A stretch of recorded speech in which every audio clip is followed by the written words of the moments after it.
Oikike Igado Kure. The headlines this hour.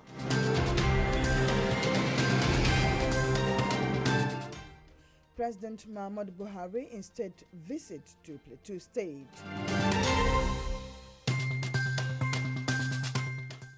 Senate summons Army Chief and demands a 2-week rescue plan for Chibok Dapchi girls. On the foreign scene, Iranian woman jailed for publicly removing her veil in a protest. In sports, Nigerians tip Super Eagles to win 2018 World Cup. This and more in a moment. Please do stay with us.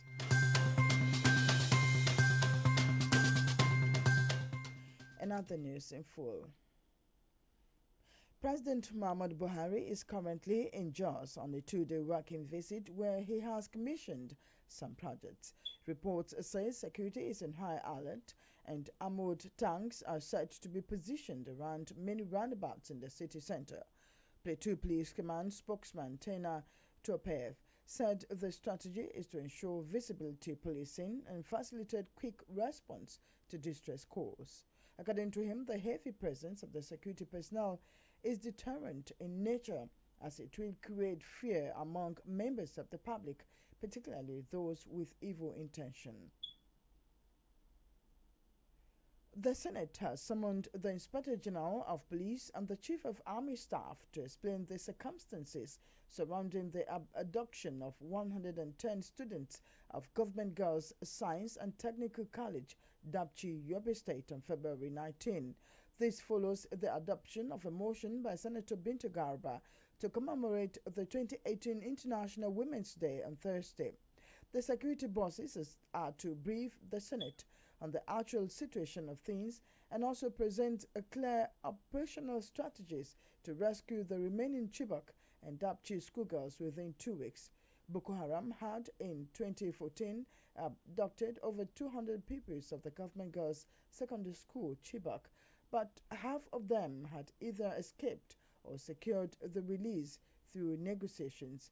Presenting the motion, Galba said the Senate was concerned that the implementation of policies that prohibit violence against women and girls and promote the girl child's education was still poor. Parents of the 110 abducted Dapchi schoolgirls on Thursday marched to the National Assembly to register their pains with the federal lawmakers in continuation of the clamor for the release of the pupils abducted by Boko Haram terrorists. Secretary of the Parents Association, Buka Kachala, said the girls who have been in captivity for the past over 2 weeks must be passing through horrifying experience, hence the need to increase efforts to press for their release. He said most of the girls are between the ages of 11 and 15 years, and allowing them to pass through this kind of experience will affect them greatly. As Nigeria continues to battle insurgency and its consequences, the people say those displaced as a result of the attacks must never be abandoned to suffer more. Reacting to the protest by the internally displaced persons IDPs in Fufure and Makohi camps in Adamawa over lack of food, Nigerians said the welfare of those in the camps across the country must not be ignored. As of the last time I was going through what NEMA expended for the last 3 or 4 months thereabout, I saw them expending like 24 billion naira on IDPs. But if you put it side by side with the realities on ground, it does not tally with what they claim they've spent and what is on ground. Well, they are trying their best. There's so many loopholes in the Nigerian system. So what I think NEMA ought to do is they should contract delivery of these items to consumption consultant. This will solve the problem of diversion and all other things. Government should be able to make it a point of duty to provide foods and other shelters for these people. Place where there is no food, no water, and other things. I call on government to listen to these people by helping them, providing these social amenities for them. Government should do something for these people. I am also calling on people responsible, like the NGOs, to go and do some evaluation and provide foodstuff particularly, because without food, these people will just die like that. The problem is implementation of government policy. The National Assembly or the Senate may have approved the relief materials for these people in the camp, but the people who are supposed to take these materials to the camp may divert it to their personal use. Government is remembering them, but because all these things are not being properly delivered, our problem is due process and not being taken proper care. And I believe that those materials that are meant for those people there are being approved by the Senate, but delivering it is another problem. The IDPs, mostly women and children, reportedly complained that many families in the camps were in critical living conditions due to hunger. They said the last time they received food in the camps was in December 2017. Abani Iman, the state coordinator NEPMA in charge of Adamawa and Taraba, confirmed the development but said the challenge would soon be addressed. In order to elect credible persons in the 2019 general elections, there is need to de-emphasize tribe and religion as factors to determine those to be voted for. This is the opinion of those who spoke to us. Where we are as a country is really not encouraging, and it would be good for us to work on our processes that would ensure the right people emerging as leaders, because the kind of system we have gives priority to who has money before who can deliver, and that should not be so. We are talking about people who would have the best interests of the masses. It's not just who comes from where I am or who serves the same God I serve, but the person who has the good of the people at heart. These are the people we should ensure, because if River Niger overflows its bounds, it would not only destroy the crops of Christians, leaving Muslims aside, irrespective of tribe or religion. If it is dead that comes, it doesn't select. So please, let's do the right thing. Let's ensure the right people get into the place of power. As far as Nigeria is concerned, as far as the illiteracy level is high, you can never take away this sentiment. They just play on people's ignorance and their gullibility. So for us to get to the state where we will vote somebody based on his ability and competencies, when we are able to tackle illiteracy in this country, and as far as we are not being able to tackle illiteracy, that problem will be with us for a very, very long time to come. Ordinarily, this election, we're not voting religions. What we vote is a person that can make Nigeria to go back to where it belongs to. Because we have run away from where we belong to. We have avoided a lot of due process that would have made Nigeria to remain steady economically and free from all these corruptions. Nigeria is in shambles, so we should not vote religions or the tribe, but we should vote the person that can alleviate the problem of Nigeria. Residents of the Federal Capital Territory, FCT, have lamented the high cost of accommodation in Abuja, where they say affordable housing have escaped a majority of the people.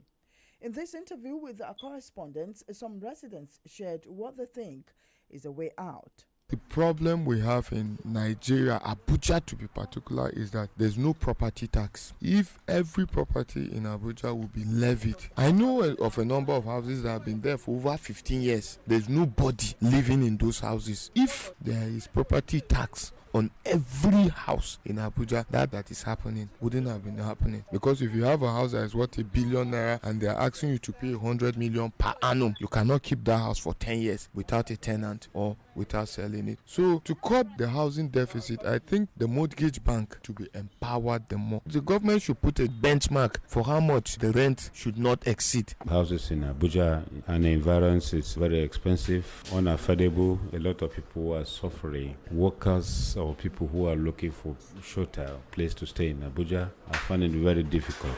Places like estates that are being built by individuals. Why these estates are being empty and they don't want to allocate it people to stay. Government have something to do by probably identify who are those responsible so that they can, of course, give it that for people to stay. It's wrong for people to begin to move about looking for places to stay when these estates are available for people to rent. But I think government can do something.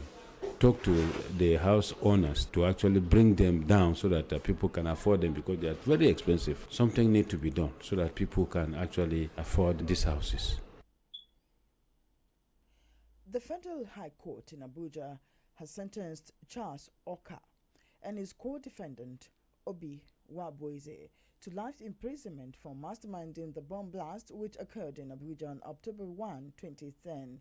The two convicts were said to have planned the attacks with Charles' elder brother Henry Oka, who has been convicted of the same offense and sentenced to 24 years imprisonment by a South African court in 2013.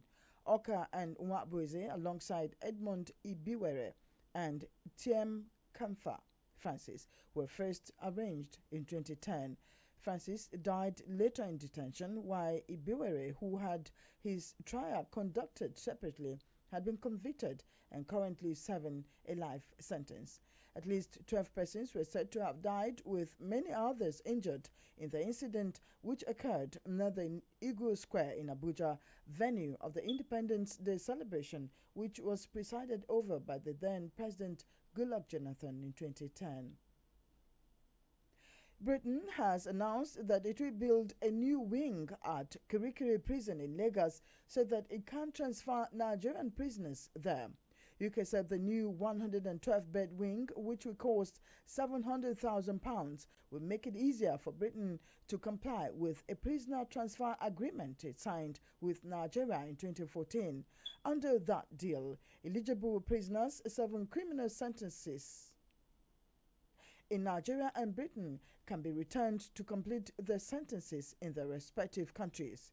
The British government did not indicate how many prisoners might be moved or when the project is likely to be completed. Nigerian prisons, many of them built by British colonizers more than 100 years ago, are severely overcrowded. Britain's own prison system has been showing signs of severe strain in recent years, with overcrowding, rising suicide rates, and a growing problem with drug trafficking and other crimes within jails that were sometimes built in the Victorian era. We'll now take a short break. We'll be right back. Please do stay with us.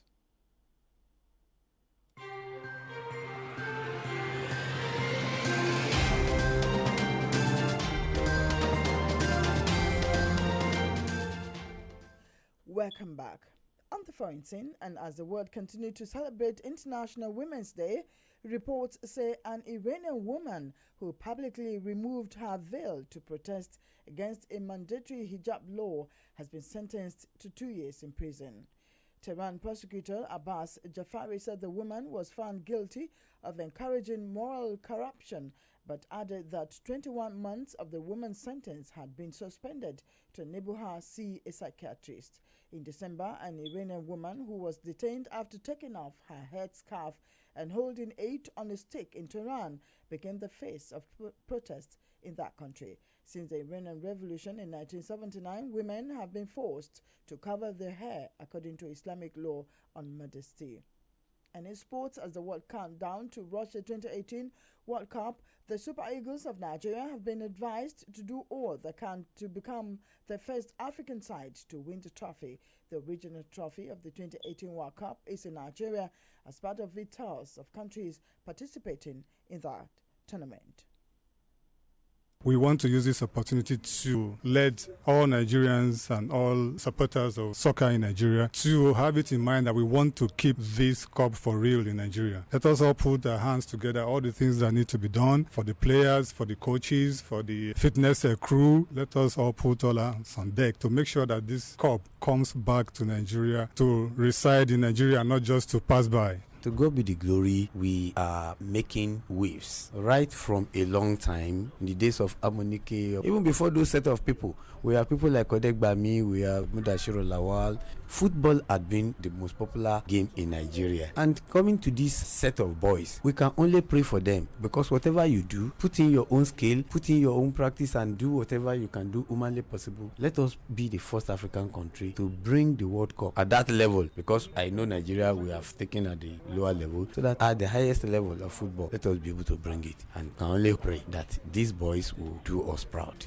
The Eagle and Super Eagle of Nigeria should not this time interested in carrying money. When the tournament starts, they already know Nigerian is carrying the cup. With the set of the Super Eagle squad we have, I believe it, and Nigeria is going to be the first African country that will lift this World Cup come Russia 2018. I wish them the best of luck in this tournament. We also wish them the best of luck, and that's the news for this hour. But we'd like to remind you that President Muhammadu Buhari is in Plateau State, Jos, on a 2-day state visit.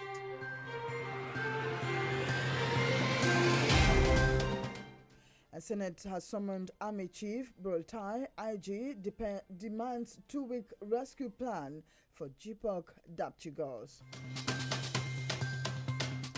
On the foreign scene, Iranian woman jailed for publicly removing her veil in a protest. And in sports, Nigerians tip Super Eagles to win 2018 World Cup. And that's the news this hour. My name is Oikeke Igado Kure. Thank you for listening.